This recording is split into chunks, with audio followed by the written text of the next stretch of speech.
하나님 말씀 봉독합니다. 누가복음 8장 4절로 15절 말씀, 신약성경 103쪽입니다.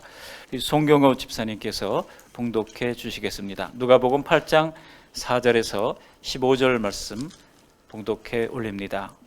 각 동네 사람들이 예수께로 나와 그 무리를 이루니 예수께서 비유로 말씀하시되 씨를 뿌리는 자가 그 씨를 뿌리러 나가서 뿌릴새 더러는 길가에 떨어지며 밟히며 공중의 새들이 먹어버렸고 더러는 바위 위에 떨어지며 싹이 났다가 습기가 없으므로 말랐고 더러는 가시떨기 속에 떨어지며 가시가 함께 자라서 기운을 막았고 더러는 좋은 땅에 떨어지며 나서 100배의 결실을 하였느니라. 이 말씀을 하시고 외치시되 들을 귀 있는 자는 들을지어다.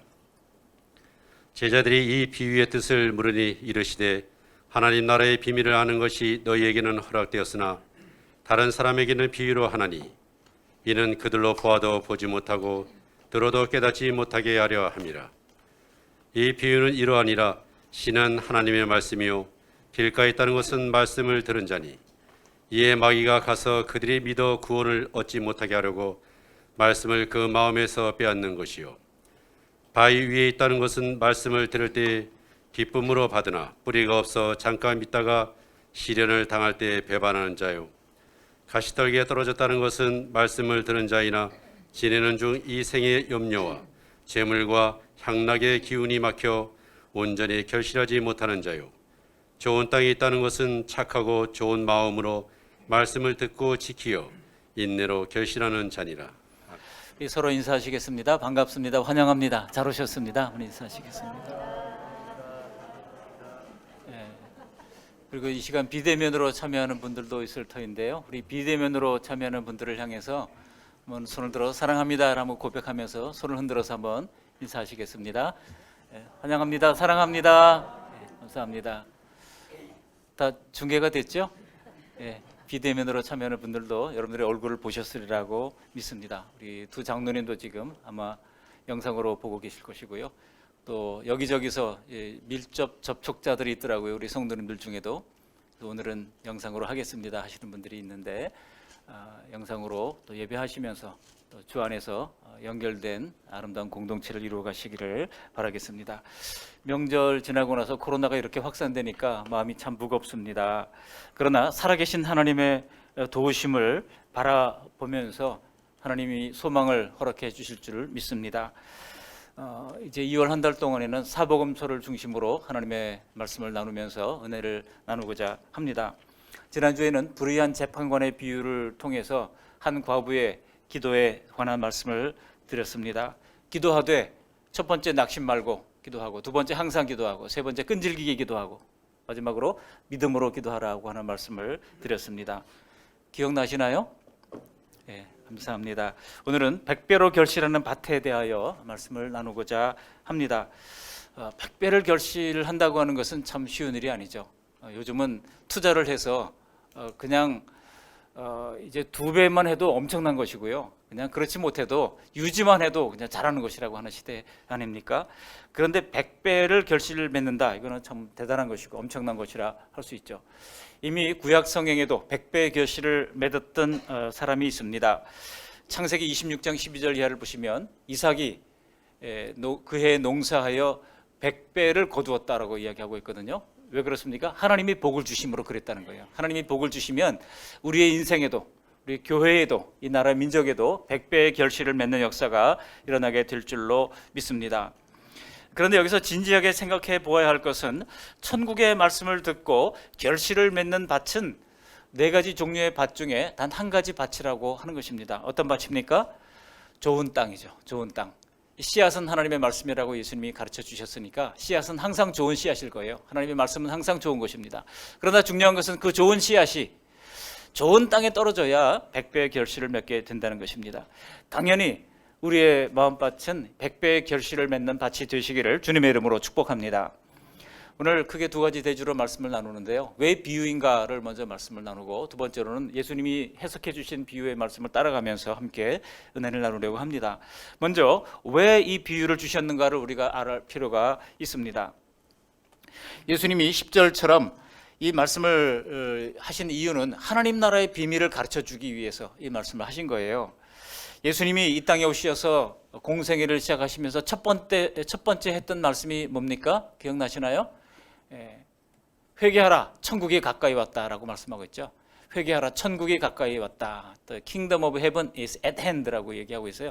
천국이 가까이 왔다라고 말씀하시면서 예수님의 사역의 시작이 천국, 하나님의 나라에 관해서 시작했습니다. 그리고 예수님의 이제 십자가에서 운명하실 때 다 이루었다. 헬라어로 테텔레스타이라고 얘기했던데 다 이루었다라고 하는 말씀은 무엇을 다 이루었다는 말씀이겠습니까? 예수님이 이루고자 하는 하나님의 나라를 다 이루었다는 겁니다. 예수님의 사역의 출발이 하나님의 나라요, 예수님의 사역의 마침표가 곧 하나님의 나라입니다. 오늘도 이 비유를 말씀하신 것이 하나님 나라를 가르치기 위해서 이 말씀을 하신 것입니다. 오늘도 씨앗을 파종하고 수확하는 일상을 통하여 바로 이 하나님 나라를 설명해 주신 것입니다. 농사를 지을 때 파종하는 방법이 여러 가지가 있지 않습니까? 제 친구 중에 농업기술원에 근무하는 친구가 있어서 가서 물어보니까 요즘은 여러 가지 그 파종하는 기술이 발달해 가지고요, 정말 여러 가지 다양하게 이렇게 심을 수가 있습니다만, 과거에는 저도 어린 시절에 우리 어머님을 도와서 200평 밭에다가 옥수수를 농사를 했던 적이 있습니다. 얼마나 재밌는지 몰라요. 이렇게 대나무로 구멍을 똑똑 찍어 놓으면 따라가면서 거기에 2알씩을 집어넣으면요, 그리고 흙을 싹 덮어 놓으면 놀랍게도 거기서 열매가 자라나고 옥수수가 막 자라나는데 얼마나 참 재미있는지 몰라요. 근데 그렇게 뿌리는 것을 전파라고 합니다. 반면에 상추라든지 뭐 이런 씨앗들은 너무나 작잖아요. 그런 경우는 흙을 고르게 다 펴놓고 그 위에 뿌린 다음에 쇠사랑으로 이렇게 이제 섞어 놓으면 그 속에서 열매가 자라나게 되는 것이죠. 이런 것을 산파라고 합니다. 근데 요즘은 산파 방법이 거의 없죠. 다 모종으로 하거나 이렇게 하는 경우들이 많습니다만, 예수님께서 말씀하신 이 씨앗을 뿌리는 비유에서 고대의 이 농사 방법이 등장합니다. 그래서 바로 산파의 방식으로 씨를 뿌렸다는 겁니다. 여러분, 이 팔레스타인 지역, 예수님이 살았던 이 지역 당시의 사람들은 이스라엘 지역이 그야말로 돌짝밭이에요. 좋은 땅을 만나기가 쉽지 않습니다. 굉장히 어려워요.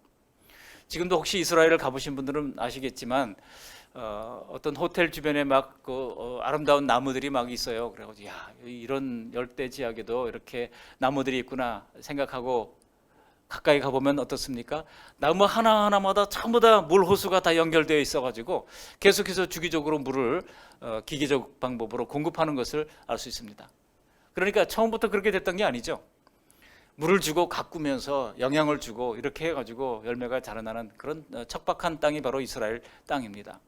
그러니 그런 돌짝밭 같은 땅인 이스라엘 지형에서 이 씨앗을 뿌리다 보면은요, 이것이 어떤 때는 길가로 그 씨앗이 떨어져 나갈 수도 있고, 어떤 때는 돌 위에도 가기도 하고, 어떤 때는 가시덤불 속으로 들어가기도 한다는 것입니다. 그래서 예수님께서는 바로 이런 앞에 세 가지 밭, 즉 길가, 그리고 바위 위, 그리고 가시떨기 속이라고 하는 이 세 가지 밭에서는 결실을 하지 못한다는 것입니다. 그리고 마지막 네 번째 밭에서만 결실을 하게 되는데 100배의 결실을 얻었다고 비유로 말씀하고 있는 것입니다. 여러분, 예수님이 이 말씀을 들은 사람들의 반응이 어땠을까요? 4절 말씀을 보시면요, 예수님의 기적을 베푼다는 소문을 듣고 동네 사람들이 다 나왔어요. 큰 무리를 지어서 나오게 됩니다. 우리 4절 말씀을 우리 함께 읽어보시겠습니다. 각 동네 사람들이 예수께로 나와 큰 무리를 이루니 예수께서 비유로 말씀하시되. 당시 이스라엘 사람들은요, 회당에 모여서 예배를 드렸습니다. 유대인들이 모이는 예배처소, 회당, 시나고그라고 하는 곳에 모여서 그들은 예배를 드리고 또 서기관과 바리새인들로부터 하나님의 말씀을 들었습니다. 그들이 듣는 하나님의 말씀은 주로 율법에 관한 말씀이었죠. 구약의 모세오경을 그들은 펼쳐놓고 그 모세오경을 가지고 강론을 합니다. 그래서 이제 그 모세오경을 펼쳐놓고 강론을 들으면서 또 그 강론을 했던 것들을 기록으로 남겨가지고 그들이 하나님의 말씀을 묵상하는 일들을 반복했습니다. 그런데 예수님이 가르치시는 방법이 달랐어요. 율법학자들처럼 그렇게 구약 율법으로부터 시작하기보다는 오늘 말씀을 했던 것처럼 그들이 잘 아는 실생활에서부터 시작을 했다는 겁니다. 하나님의 나라를 가르쳐 주시되 그들이 익숙히 아는 그런 농사 방법을 통해서 가르쳐 주신 것입니다. 근데 이것은 당시로서는 아주 특이한 설교 방식이라 할 수 있습니다. 오늘 예수님은 비유를 다 마친 뒤에 이렇게 말씀을 하셨습니다. 우리 8절 말씀 함께 읽어보실까요? 8절입니다. 더러는 좋은 땅에 떨어짐에 나서 100배의 결실을 하였느니라. 이 말씀을 하시고 외치시되 들을 귀 있는 자는 들을지어다. 여기 들을 귀 있는 자는 들을지어다 라고 하는 말씀은 앞에 네 가지 이 밭의 비유의 말씀을 하신 다음에 들을 귀 있는 자는 들으라 말씀하신 거예요. 그러니까 이것은 한 번만 말씀하신 것이 아니라 여러 번 이 씨앗을 뿌리는 비유로 말씀을 하셨던 것을 알 수 있습니다. 이때 사람들은 평범한 일상의 비유 안에 뭔가 비범한 진리가 들어있을 줄 생각하고 더욱더 주의를 집중하면서 들었을 것입니다. 그러므로 여기서 들을 귀라고 하는 것은 예수님이 전한 진리에 더 집중하고 수용하는 자세를 가리키고 있는 것입니다. 들을 귀가 있는 사람이 있고 들을 귀가 없는 사람도 있다는 뜻이겠죠. 오늘 8장 앞에 보면은요, 7장에 보시면 예수님께서 기적을 베푸십니다. 근데 그것을 본 수많은 사람들이 어떤 반응을 했는지를 보여주는 대목이 나옵니다. 한번 7장 16절 말씀을 함께 읽어보도록 하겠습니다. 7장 16절 시작. 모든 사람이 두려워하며 하나님께 영광을 돌려 이르되 큰 선지자가 우리 가운데 일어나셨다 하고 또 하나님께서 자기 백성을 돌보셨다 하더라. 지금 이스라엘은 당시에 로마의 지배를 받고 있는 상황입니다. 그런데 소망 없는 그들에게 큰 선지자가 우리 가운데 나타났다라고 하면서 사람들이 큰 기대감을 가지게 됐다는 겁니다. 그야말로 메시아가 온 것이죠. 그러면서 하나님께서 우리 백성을 버려두지 아니하시고 이제는 여전히 돌보신다라고 생각하면서 예수님에 관한 소문이 온 마을에 퍼져나갔을 겁니다. 그리고 8장에 들어와서 예수님께서 이제 가르치시는데 온 동네 사람이 큰 무리를 이루어서 예수님께 나왔다는 겁니다. 이처럼 주님에 대한 소문을 듣고 몰려온 사람들은 주님의 말씀을 이미 신뢰감을 가지고 마음을 활짝 열고 들을 귀를 가지고 준비를 했을 겁니다. 그런 마음에는 반드시 하나님의 말씀에 씨앗이 떨어질 때마다 결실을 하게 될 것입니다. 하나님의 말씀에 마음과 귀를 열고 받아들이면 반드시 결실을 하게 됨을 믿으시기를 바랍니다. 반면에요, 이미 앞장에서 예수님은요, 똑똑한 바리새인들과 서기관들과 논쟁을 이미 한바탕 한터였습니다. 그러다 보니 그들은 여전히 예수님을 트집 잡기 위해서 따라다닙니다. 예수님을 추정하는 척해요. 지금 마치 대선 캠프의 양쪽 서로 대치되는 캠프의 사람들이요, 반대편의 캠프에 갑니까 안 갑니까? 갑니다. 일거수일투족을 따라다니면서 그들을 쫓아다니는데 왜 따라다니는 걸까요? 흠을 잡기 위해서 따라다니는 겁니다. 흠을 잡기 위해서 체증을 하고 영상을 찍고 하면서 따라다니면서 어떻게 하면 좀 흠을 잡아볼까 혈안이 되어 있는 것을 볼 수 있습니다. 당시의 바리새인들과 서기관들이 그랬습니다. 그러다 보니 그들은 예수님을 따라다녔지만은 그 동기가 불순했습니다. 아마도 이 사람들은요, 예수님이 농사 짓는 비유를 얘기할 때 속으로 비웃었을 거예요. 학력이 없다고 그러더니 정말 무식한가 봐. 율법을 서기관들처럼 제대로 가르치지도 못하고 농사 짓는 얘기부터 하는 거 봐. 그렇게 비웃었을 겁니다. 그때 예수님께서 그들을 향하여 직격탄을 날리신 거예요. 여러분 10절 말씀을 같이 한번 읽어보실까요? 10절입니다. 이르시되 하나님 나라의 비밀을 아는 것이 너에게는 허락되었으나 다른 사람에게는 비유로 하나니 이는 그들로 보아도 보지 못하고 들어도 깨닫지 못하게 하려 함이라. 예수님이 이 비유의 말씀을 무리들에게 하셨어요. 군중들에게 하셨습니다. 근데 이 비유의 해석은 누구에게만 하셨습니까? 바리새인과 서기관들에게 하지 않았어요. 비유의 해석은 그날 저녁 예수님의 제자들에게만 이 비유의 해석을 남겨주셨던 것입니다. 그러니까 일부러 이 말씀을 깨닫지 못하게 하려고 이 말씀을 비유로 하신 것이라고 우리가 얼른 생각하게 되잖아요.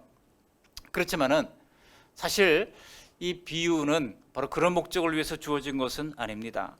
단지 처음부터 예수님의 말씀을 수용하라고 하는 마음이 없는 상태를 예수님께서 지적하시고 경고하신 것입니다. 왜냐하면 여러분, 오늘 우리가 누가복음 말씀을 읽었습니다만 오늘 이 본문의 말씀이 병행구절로 마태복음에도 그대로 기록되어 있습니다. 근데 마태복음에 보면 예수님께서 왜 이런 말씀을 하셨는지를 알 수가 있습니다. 예수님께서는 이사야 선지자의 예언을 인용하셨던 것을 알 수 있습니다. 이사야 6장 9절 10절 말씀을 이제 마태 선지자가 그대로 마태 기록자가 기록을 남기는 것을 볼 수 있습니다. 마태복음 13장 14절 이하를 보시면 들을 귀가 없는 자들에게 왜 못 알아들을 비유로 말씀하셨냐? 바로 그들이 원하지 않았기 때문이라는 거예요. 그 원하지 않는 상태가 마치 들어도 듣지 못하고 보아도 보지 못하는 상태와 같다는 것입니다. 우리 한번 마태복음 13장 15절 말씀 읽어보실까요? 함께 읽습니다. 이 백성들의 마음이 완악하여져서 그 귀는 듣기에 둔하고 눈을 감았으니 이는 눈으로 보고 귀로 듣고 마음으로 깨달아 돌이켜 내게 고침을 받을까 두려워함이라 하였느니라. 우리가 얼른 듣기에 사람들 스스로가 안 듣겠다고 눈과 귀를 막았으니 하나님도 고쳐주지 않겠다라고 하는 것처럼 들립니다만, 이것은 하나님이 은혜를 주지 않으시려고 하는 것이 아니라 스스로 원치 않는 것이기에 책임을 피할 수가 없다는 뜻입니다. 오늘 네 가지 밭의 비유도 마찬가지입니다. 만일 세상에는 오직 이 네 가지 마음만 있다고 한다면, 그리고 그 중에 한 가지 택한 이 밭만, 마음밭만 구원을 맺는다고 하면, 그런 말씀이라고 한다면 예수님께서 땅 끝까지 이르러 복음을 선포하라고 하셨겠습니까? 그러나 예수님은 너는 내가 택하지 않았으니 쓸모없는 밭이고 말씀을 들어봤자 소용없으니 말씀을 들어도 소용이 없다, 그렇게 얘기하시는 분이 아니십니다. 다만 주님께서는 그런 마음밭을 역설적으로 이렇게 표현을 하신 것이죠. 안타까워하시면서 표현을 하신 것입니다. 그러므로 이 밭의 비유는요, 천국 복음의 말씀을 들을 사람들의 책임을 강조하시는 거예요. 여러분, 우리가 하나님의 주권을 우리 장로교에서는 특별히 강조하지 않습니까? 다 하나님이 하십니다. 하나님이 주권적으로 역사하십니다. 그걸 우리가 믿습니다. 그러나 동시에 우리의 구원에 있어서는요, 인간의 책임도 반드시 필요하다는 것입니다. 하나님이 주권적으로 선택하셨지만 적극적으로 하나님의 말씀을 듣고 반응하는 것은 바로 우리 인간이 해야 한다는 것입니다. 그렇게 우리의 마음밭을 갈아엎어야 할지에 대한 책임도 회피할 수 없는 인간의 책임이라고 하는 것입니다. 성경은 예수님의 대속의 복음을 듣고 구원의 확신을 가진 사람에게는 자랑하지 말라고 얘기하잖아요. 그게 너에게서부터 나온 건 아니야. 구원이 너로부터 말미암은 것이 아니야. 내가 열심히 신앙생활하고 교회 온갖 봉사를 다 한다 할지라도 그게 하나님 앞에 아무런 도움이 되지 않는다고 주님이 말씀하십니다. 자랑하지 말라고 말합니다. 그러나 반면에 아직 복음을 믿지 않은 사람들에 대해서는 뭐라고 말씀합니까? 항상 말씀을 들으라. 믿음은 들음에서 난다. 들음은 그리스도의 말씀으로 말미암는다. 계속해서 강조하는 거예요. 그렇게 말씀을 듣고 말씀에 반응하도록 격려하시는 하나님이신 것입니다. 그러므로 오늘 이 비유의 말씀도 복음을 듣는 사람들이 진지하게 받아들일 것을 엄중하게 권고하시는 겁니다. 듣는 사람들의 책임을 강조하는 거예요. 그래서 이 비유를 말씀하신 겁니다. 그렇다면 본격적으로 예수님이 이 비유 해석을 들여다보면서 함께 은혜를 나누고자 합니다. 가장 중요한 것은 이 100배의 결실을 맺는 땅입니다. 비유에는 당연히 여러 가지 이중적인 측면이 있게 마련입니다만, 비유가 평범한 내용으로 비범한 진리를 쉽게 설명하자는 것 아니겠습니까?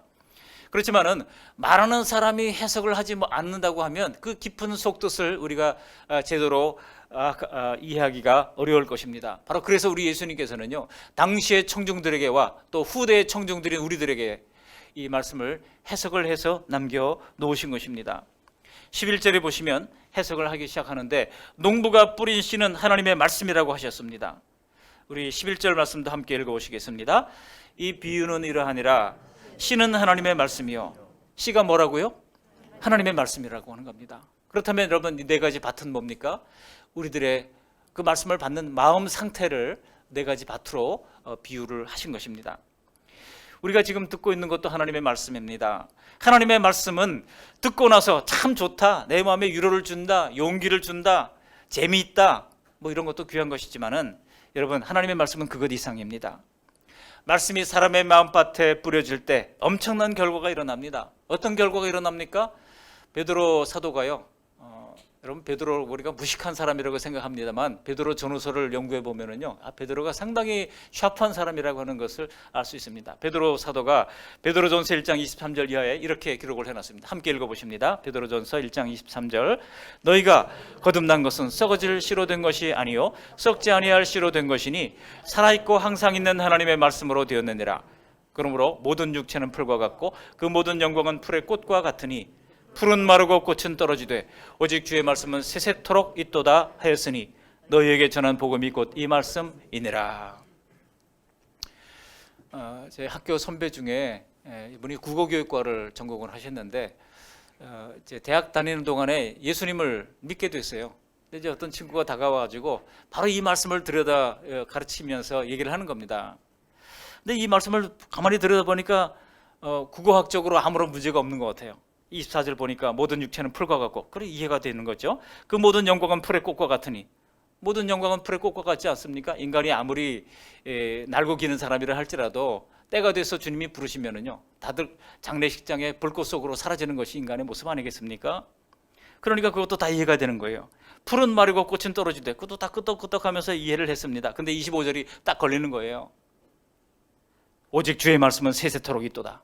이 말씀 때문에 밤잠이 오지 않더라는 겁니다. 성령께서 역사하신 것이죠. 그 도대체 주의 말씀이 뭐길래 세세토록 있느냐? 그래가지고 이 주의 말씀이 뭔지 가르쳐 달라고 쫓아다니기 시작했습니다. 그러다가 예수 믿고 제 졸업 이후에 교사로서 10년 동안 딱 근무한 뒤에 과감하게 접고 인도네시아 또 말레이시아 선교사로 나가서 지금까지 사역을 하고 있습니다. 주의 말씀은 세세토록 있는 줄 믿습니다. 세상의 모든 것은 다 지나가는 것들이에요. 그러나 주의 말씀만이 영원합니다. 그러므로 여러분 성경 필사할 때 좀 힘들어도 주의 말씀은 세세토록 있도다를 외치시면서 잘 감당하시기를 바라겠습니다. 그러면서 너희에게 전한 말씀이 이 말씀이라고 그러잖아요. 너희에게 전한 복음이 곧 이 말씀이니라고 베드로전서 1장 25절에 말씀하고 있습니다. 이 말씀을 요약하자면 이렇습니다. 하나님의 살아있는 말씀이 우리를 거듭나게 한다는 거예요. 그죠? 23절에 너희가 거듭난 것이 썩어진 씨로 된 것이 아니라고 얘기하잖아요. 우리가 예수님의 대속을 믿기만 했는데 나중에 받을 이 천국의 상급은 이 믿음을 위해서 수고한 것에 비해서는 100배의 결실 이상의 것을 가져다 주는 것입니다. 또 천국이 아닌 이 땅의 결실도 이미 엄청난 것입니다. 우리가 장차 영생을 얻을 부활을 약속을 받았고 이미 영생을 가진 사람들입니다. 영이 죽은 상태로 하나님도 내세도 모르는 사람들과 비교하여 볼 때 여러분 그들하고 우리의 상태가 100배만 차이가 나겠습니까? 그러므로 내가 지금 별로 가진 것도 없고 대단치 않은 지위나 형편에서 살아간다고 할지라도 이 예수의 생명이 있는 한 이것은 엄청난 일입니다. 그러므로 여러분 축 처져 있을 필요가 없습니다. 좀 가슴을 펴시고 어깨를 펴시고 당당하게 살아가는 저와 여러분들이 되시기를 바랍니다. 우리 옆 사람에게 한번 이렇게 얘기해 보실까요? 영생동지십니다. 시작. 영생동지십니다. 제가 전에 섬기던 교회에서 이 이야기를 하라고 그랬더니 어떤 분이 그러더라고요. 아, 지겨워. 이렇게 얘기하시더라고요. 지금까지 30년, 40년 살았는데 지겨운데 또 천국 가서도 또 만나야 된다고 그러면서 지겨워라고 하는데요. 여러분 우리가 참 영생동지인 것이 생각해 보면 얼마나 신비한 일입니까? 천국이 아닌 이 땅에서도 이미 예수님으로 말미암은 결실이 우리에게 있는 것입니다. 그리고 이 베드로전서의 말씀은 구원받은 우리의 인격의 결실도 크다는 것입니다. 우리가 예수 믿기 이전의 상태와 예수 믿는 이후의 상태가 달라진 것이 있습니까? 없습니까? 아무런 달라진 것이 없는 것 같지만 그래도 뭔가 생각이 바뀌고 조금씩 변화시켜 주신 것입니다. 내가 예수 믿기 전에는요, 내가 지은 죄와 앞으로 죄 지을 가능성이 있는 죄인이라고 하는 사실을 우리가 잘 부인했습니다. 그렇지만은 이제 자기 주제를 파악하게 됐지 않았습니까? 내 죄로 말미암아 예수님이 십자가에 달렸다고 하는 사실을 우리가 이제 직시하게 된 것이죠. 그걸 모르는 사람은요 절대로 예수님의 십자가 대속을 인하여 감사할 줄도 모르게 되는 것이고, 또 그걸 아는 사람만이 나의 이 죄성의 꼬라지를 알고 하나님 앞에 부복하며 엎드릴 줄 아는 그러한 성숙이 일어나게 되는 것입니다. 이런 사람만이 예수님의 십자가 대속을 바라볼 때 감격하여 눈물을 흘릴 수가 있는 것입니다. 그리고 예수님이 이루신 구원의 복음은 우리를 통해서 전해진다는 것이죠. 한 사람을 전도한다 해도 그 사람이 100배의 결실을 맺는다고 하면 여러분 우리가 복음을 증거할 때 이거는 놀라운 역사가 일어나게 되는 거 아니겠습니까? 무한 100배가 되는 거 아니겠습니까? 우리 모두 좋은 땅이 되어서 이 복된 결실을 얻으시기를 주님의 이름으로 축원합니다. 그렇다면 이제 씨가 뿌려진 4가지 밭에 대해서 본격적으로 살펴보겠습니다. 먼저 4가지 밭 중에 첫 번째가 뭐예요? 길가에 떨어진 씨입니다. 우리 12절 말씀을 함께 읽어보시겠습니다. 12절, 길가에 있다는 것은 말씀을 들은 자니 이에 마귀가 가서 그들이 믿어 구원을 얻지 못하게 하려고 말씀을 그 마음에서 빼앗는 것이요. 길가에 있다고 하는 것은 한마디로 전혀 기경되지 않은 밭을 말하는 것입니다. 이런 사람은 오로지 타고난 죄성과 세속적 가치관으로만 사는 사람들입니다. 우리가 예수 믿기 전의 상태가 그랬어요. 저도 그랬어요. 저도 예수 믿기 전의 상태는요, 그냥 세상에서 잘 먹고 잘 사는 것에 목표를 두었던 사람에 불과했습니다. 여러분, 길거리가 어떻습니까? 길이 그렇듯이 이런 사람의 마음은요, 세상에 잡다한 사람들의 발걸음을 밟고 지나가는 것입니다. 하루 종일 세상적인 생각들이 들락거립니다. 그리고 점점 더 세속적인 사고방식이 굳어지는 겁니다. 만일 길가 같은 사람들에게 하나님이 살아계시고 예수님이 너희 죄를 대신해서 죽으셨다고 하는 얘기를 한번 전해보시면 어떨까요? 그들이 그 말씀을 받아들입니까? 이건 뭐 완전히 딴 세상 이야기에 불과한 것입니다. 나와는 상관이 없다고 생각합니다. 설마 그런 일이 이 땅에서 일어날 것인가? 그들은 믿지도 못하는 것입니다. 혹시 그들이 어쩌다 복음을 듣고 하나님의 말씀을 듣는다 할지라도 그게 마음에 담기지를 않는 겁니다. 그런데 오늘 주님께서 그런 길가와 같은 마음에 대해서 한 가지 섬뜩한 비유를 말씀하시는데 뭐라고 말씀하고 있습니까? 마귀가 등장하잖아요. 마귀가 등장합니다. 마귀가 가서 그들이 믿어 구원을 얻지 못하게 하려고 말씀을 그 마음에서 빼앗는 것이요라고 말씀하고 있습니다. 길가 같은 마음에 들려진 하나님의 말씀은 마귀가 빼앗아 버린다는 것입니다. 여러분, 마음에 담아둬야 자꾸 생각이 나고 말씀의 지배를 받게 되는 것인데 아예 구원받지 못하도록 들은 말씀조차도 마귀가 와서 도둑질해 간다는 뜻입니다. 말씀이 전해지는 순간 지금도 이런 일이 일어날 것입니다. 어떤 사람들은 하나님의 말씀을 들을 때 그 말씀을 듣기 위하여 눈을 똑바로 뜨고 눈에 총기가 있어서 말씀을 집중하는 분들이 있습니다. 어떤 분들은 잘 기억이 나지 않을까 봐 기록을 하는 분들도 있습니다. 그런데 어떤 분들은 눈을 감고 묵상하는지 명상하는지 아니면 저 목사가 어떤 설교를 하나 판단하는지 도무지 알 수 없는 자세로 있는 분들도 있습니다. 그러면 마귀가 빼앗아 갈 수 있어요. 우리가 다 그런 밭에서 사실은 좋은 밭이 된 거 아니겠습니까? 우리가 처음부터 좋은 밭 아니었잖아요. 좋은 밭이 되는 방법은 무엇입니까? 계속해서 하나님의 말씀을 듣는 것입니다. 믿음은 들음에서 난다고 그랬잖아요. 계속해서 하나님의 말씀을 듣는 거예요. 여러분, 하나님의 말씀의 위력이 얼마나 큰지 히브리서에 보시면 이렇게 표현을 해놓았어요. 히브리서 말씀 한번 읽어보시겠습니다. 히브리서 4장 12절입니다. 시작. 하나님의 말씀은 살아있고 활력이 있어 좌우에 날선 어떤 검보다도 예리하여 혼과 영과 및 관절과 골수를 찔러 쪼개기까지 하며 또 마음의 생각과 뜻을 판단하나니. 여러분, 참치 해체하는 거 보셨습니까? 참치 어떤 것은요 무게가 막 100kg까지 나가는 그런 것도 있어요. 그런 것들을 능숙한 이런 참치 해체사라고 그러는가요? 이분들이 해체를 하는데 꼬리 자르고 지느러미 자르고 목 자르고 이렇게 하는데요, 아주 그냥 대단하게 그렇게 칼질을 하는 날랜 손님을 볼 수가 있습니다.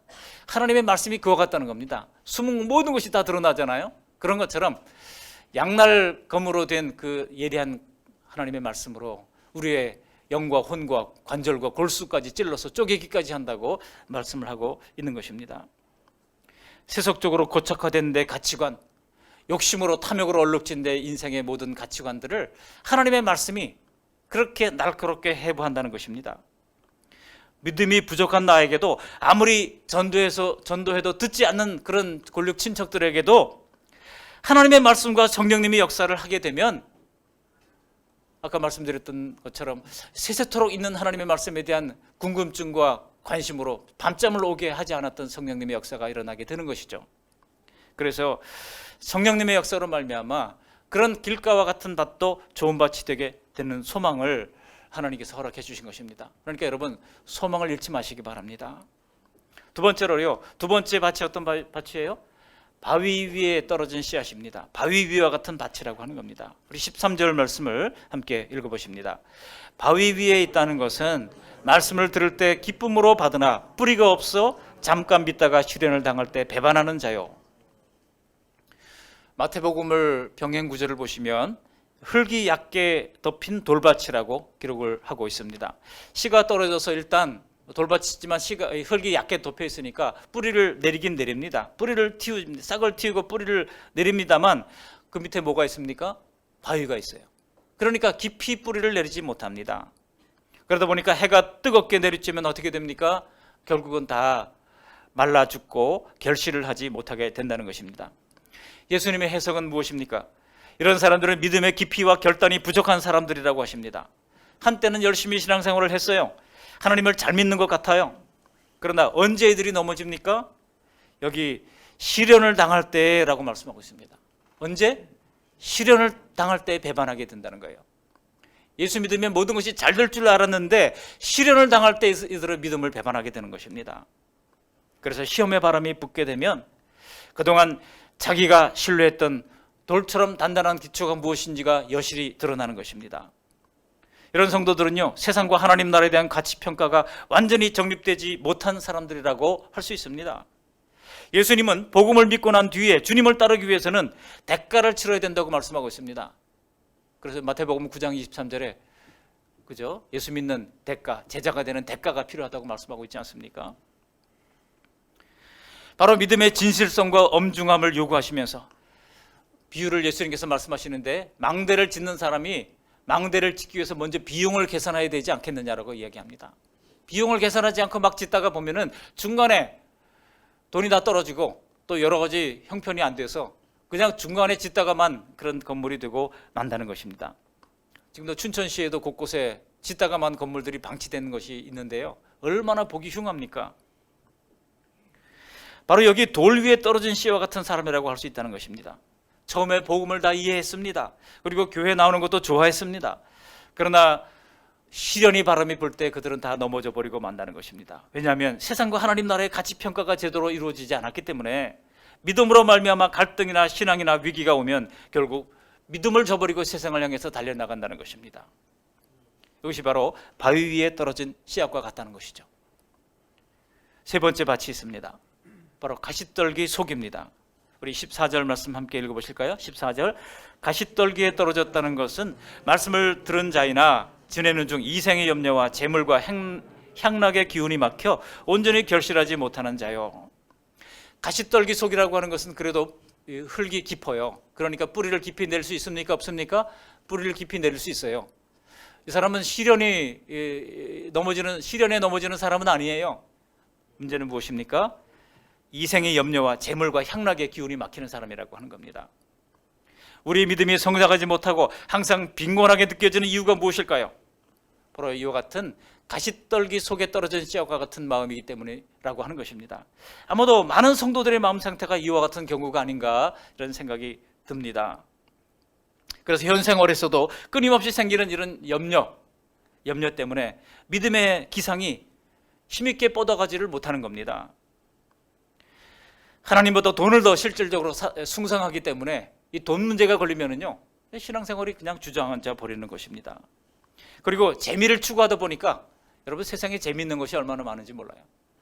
그러다 보니까 그냥 신앙이 주저앉아 버리고 만나는 겁니다. 그래서 여러분 식물이 자라나기 위해서는요, 거기에 햇빛을 충분히 받고 또 공기와 물과 이런 것들이 골고루 있어야 되는데 햇빛을 다 막아버리니까 그냥 시들어 버린다고 하는 것입니다. 작년에 미국 퓨 리서치라고 하는 곳에서 선진국 중에 17개 나라를 대상으로 그들의 가치관 조사를 난 것을 보았습니다. 제가 그런 통계를 좀 보는 걸 좋아하는데요. 그러다 보니까 흥미있는 것은 그 17개 나라 중에 16개 나라가 제일 첫 번째 우선순위로 꼽은 것이 가족이라고 하는 겁니다. 가족이 제일 중요하다 그랬어요. 거기 뭐 예시 든 게 몇 개 있거든요. 가족, 재물, 그다음에 뭐 자기 어떤 이상 추구 뭐 여러 가지가 있는데, 근데 이제 한 나라가 가족이 첫 번째가 아니에요. 그 한 나라가 어느 나라인가 봤더니 참 대단하게도 우리가 살고 있는 대한민국이더라는 거예요. 우리가 살고 있는 대한민국은 가족보다 뭐를 1위로 놓았겠습니까? 재물입니다. 재물이 제일 중요한 거예요. 그러다 보니까 사람들이요, 어떻게 합니까? 이 재물 추구에 지금 혈안이 되는 겁니다. 경쟁적으로 돈을 더 벌려고 길을 쓸 수밖에 없는 것이고, 비투를 하게 되고 영끌을 하게 되고 하면서 어떻게든지 재물을 더 모으려고 살아가게 되는 것을 볼 수 있습니다. 그러다 보니까 하나님의 말씀이 막히는 거예요, 자꾸. 여러분 세상 향락은 또 어떻습니까? 지금 세상에 재미있는 것들이 얼마나 많은지 몰라요. 그죠? 눈만 들어보면 세상에 재미있는 것들이 스포츠를 통해서, TV 드라마를 통해서, 또 넷플릭스 인터넷 매체들을 통해서 우리에게 다가오고 있습니다. 그런 것들은 사람의 오감을 만족시켜주고 계속 그 즐거움을 기억나게 해서 중독되게 만드는 겁니다. 그렇지만 여러분, 하나님과의 관계에서 오는 즐거움과 비교할 수 있겠습니까? 마치 음식으로 비유하자면 세상이 주는 쾌락은요, 배달 음식처럼 자극적이고 금방 입맛을 사로잡지만은 하나님께서 주시는 행복은요, 이건 밤새도록 끓인 사골 국물과 같다고 할 수 있습니다. 이거 비교가 안 되는 겁니다. 깊은 맛이 있잖아요. 사람들이 세상이 주는 한방의 매력에 빠지면 성도들도 그것 대신에 믿음의 만족을 구하는 것이 결코 쉽지 않습니다. 우리가 그나마 주일에 유흥과 휴식과 이 취미 활동을 다 내려놓고 교회에 나와서 예배 드리는 것만도 저는 기적이라고 생각합니다. 옆에 있는 분들이 얼마나 대단하세요. 우리 한번 좀 칭찬해 주실까요? 서로 옆에 분들에게 대단합니다 한번 얘기해 주세요. 시작. 대단합니다. 정말 대단해요. 온통 일주일을 세상서리에 송두리째 절였다가도 그래도 주일이 되면 다시 하나님께 나가야지, 하나님께 먼저 예배해야지, 일주일의 첫 시간을 하나님 앞에 예배해야지. 저희 형님이 옛날에 사장님으로 있던 어떤 회사에서요, 이 회사원들에게 나눠주는 수첩 있잖아요. 수첩을 보니까 여러분, 수첩에 보면은 일주일의 첫날이 무슨 요일이에요? 주일이 첫날이거든요. 근데 거기는 보니까 첫날이 월요일로 해놨어요. 그래가지고 이런 믿음 없는 회사가 있냐고 막 제가 그랬더니 그 다음에 또 바뀌었어요. 그 다음에 이제 주일 날을 첫날로 이렇게 바꿔놨어요. 세상의 모든 달력들은, 교회 달력뿐만 아니라 세상의 모든 달력들은 첫날이 주일이에요. 일주일 168시간의 첫 시간을 우리가 주님 앞에 예배로 나가는 겁니다. 예배로 나가면서 한 주간을 주님께 맡겨드리는 거예요. 그렇게 하나님께서 예배함으로 한 주를 시작하는 겁니다. 그러니 피곤하고 지치고 힘들고 좀 쉬고 싶고 발을 뻗고 싶어도 예배하는 성도들에게 하나님께서 은혜를 베풀어 주시는 줄을 믿습니다. 가만히 있어도 주의 가시떨기는요, 점점 무성해져요. 세상을 따라잡고 싶은데 이 세상이 그들의 쉽게 이렇게 손쉽게 우리에게 잡혀줍니까? 세 가지 밭의 마음으로 사는 것이 우리에게는요, 힘든 겁니다. 길가와 같고 바위 위와 같고 가시떨기 속과 같은 이런 세상 속에서, 그러므로 우리의 마음이 이런 상태에 놓이지 않도록 중요한 것은 우리가 잘 관리해 나가는 것입니다. 100배의 결실을 맺으려고 하면 이런 것들을 잘 관리해 나갈 필요가 있다는 것입니다. 물론 쉽지는 않을 겁니다. 그러나 유일하게 네 번째 밭의 상태만이 변화된 성도의 상태를 보여주고 있습니다. 이런 네 가지, 네 번째 상태가 우리 안에, 사실 이 네 가지 밭의 상태가 공존하고 있는 거나 마찬가지예요. 항상 공존합니다. 우리 마음을 바로 이 네 번째 상태에 둘 수 있을 때 우리는 100배의 결실을 맺게 될 것입니다. 한번 네 번째 밭이 무엇인지 15절 말씀을 함께 읽어보십니다. 15절, 좋은 땅에 있다는 것은 착하고 좋은 마음으로 말씀을 듣고 지키어 인내로 결실하는 자니라. 그러나 이 말씀은 하나님이 좋은 밭이 되게 해주셔서 100배의 결실을 주셨다는 것에 메시지에 초점이 있는 것이 아닙니다. 오히려 받은 말씀이 결실하기 위한 우리의 책임을 강조하는 거예요. 우리 안에 있는 길가, 바위 위, 그리고 가시떨기 속과 같은 그런 마음, 그 세 가지 밭은 언제나 세상을 더 받아들이게 돼 있어요. 그러나 우리의 마음이 강하게 원하는 것은 대부분 하나님의 말씀대로 살아가는 것보다는 이렇게 세속적인 생각, 육체와 세속의 것들이 더 많습니다. 우리에게 필요한 것도 있을 겁니다. 그러나 그것만 치중하고 만족하게 채우려고 하는 마음을 조절할 필요가 있습니다. 그래야 말씀을 품고 결실할 수 있는 좋은 마음 상태가 되는 것입니다. 육체의 욕심에 가시떨기를 무한정 키우게 되면 좋은 결실을 낼 수 있는 신앙의 자리는 점점 좁아질 수밖에 없는 것입니다. 물론 육체의 소욕을 만족시키는 것이 결코 행복하지도 않고 그런 세속의 결실을 성경은 결실이라고 말하지도 않습니다. 믿음의 밭을 잘 갖고 가려면 세상에 대한 내 욕구에 대해서 좀 모자란 것도 우리가 만족할 수 있어야 합니다. 좀 적어도 만족하자는 거예요. 제가 교회에서 1년에 몇 번씩은 프린터를 이제 사용할 때 좀 칼라로 프린트를 해야 할 때가 있어요. 교회에서 쓰고 있는 복사기 겸 프린터가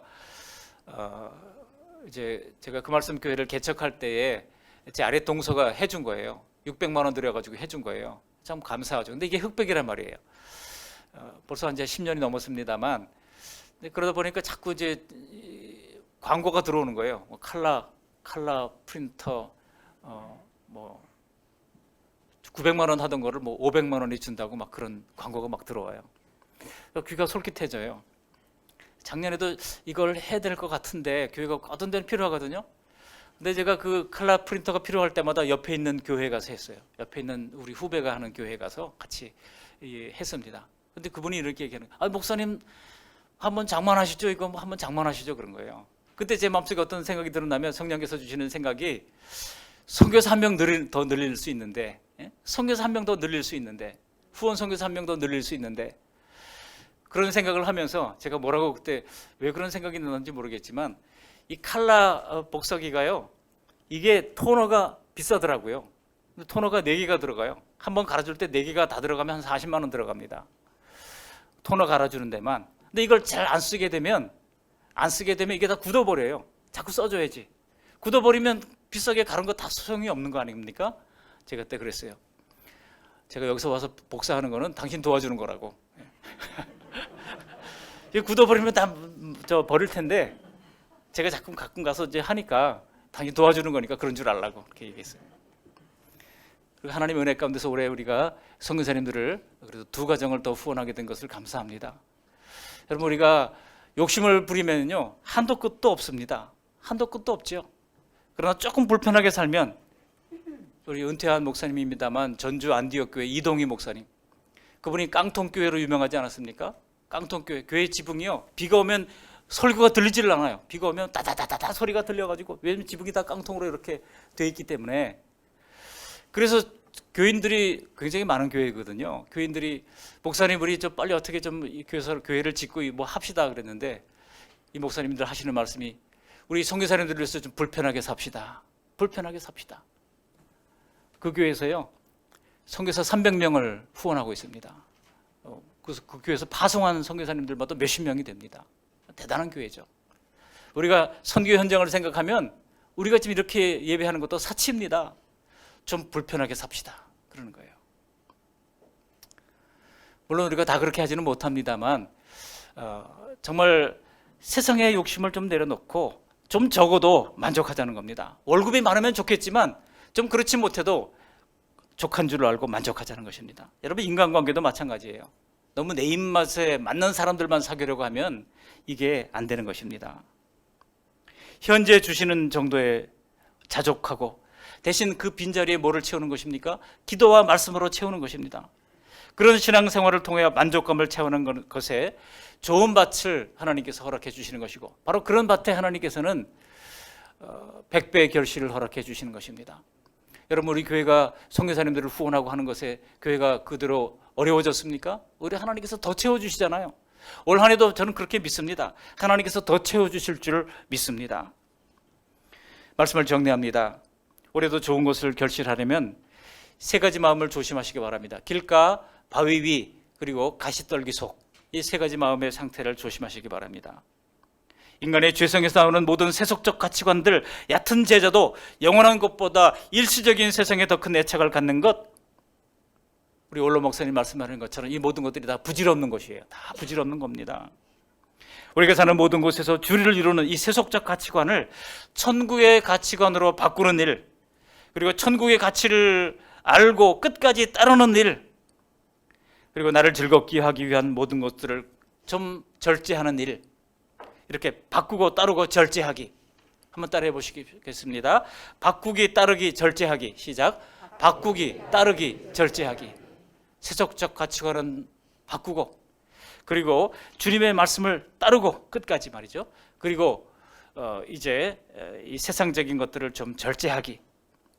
물론 쉽지는 않습니다만, 그러기 위하여 날마다 말씀을 듣고 기도하며 성령님의 도우심을 구하는 것입니다. 그렇게 우리의 마음을 경적해 나가는 것입니다. 자극적이고 유쾌하고 짜릿한 한방이 아니라 믿음 안에서 단 한 스푼의 은혜라 할지라도 그것이 더 든든하고, 그것이 더 평안하고, 그것이 더 안전하다고 하는 사실을 신뢰하면서, 이것이 내 인격에서 아름다운 결실로 나타날 때까지 지키고 인내하는 싸움을 해야 하는 것입니다. 그래서 주님께서 15절에 말씀하시는 거예요. 착하고 좋은 마음으로 말씀을 듣고 지키어 인내로 결신하는 자들이라 그랬어요. 인내로 끝까지 결신하는 것이 필요하다고 말씀하고 있는 것입니다. 마태복음 24장에 말씀하시잖아요. 끝까지 견디는 자는 구원을 얻으리라 그랬어요. 그리고 힘든 일이 있어도 하나님의 말씀과 기도를 끝까지 지켜나가는 저와 여러분들이 되시기를 바랍니다. 그리하여 잘했다 하시는 주님의 칭찬도 받으시고 상급도 받으시는 가운데 좋은 땅이 되어서 우리의 삶에 행복과 기쁨이 가득한 저와 여러분들이 되시기를 주님의 이름으로 축원합니다. 아멘. 고맙고 감사하신 하나님 아버지, 날마다 귀한 주님의 말씀 들려주신 것을 감사를 드립니다.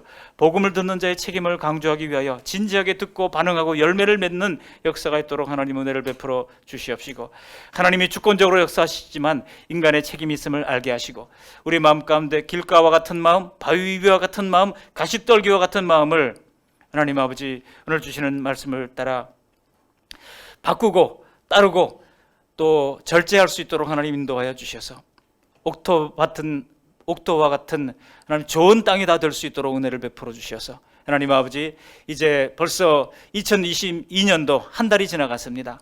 남은 11달 동안 이 결심을 굳게 하여 좋은 땅을 가꾸고 말씀대로 지킴으로 말미암아 많은 열매를 맺어서 나눠줄 수 있는 저와 여러분들이 될 수 있도록 은혜를 베풀어 주시옵소서. 예수님의 이름으로 감사하며 기도합니다. 아멘.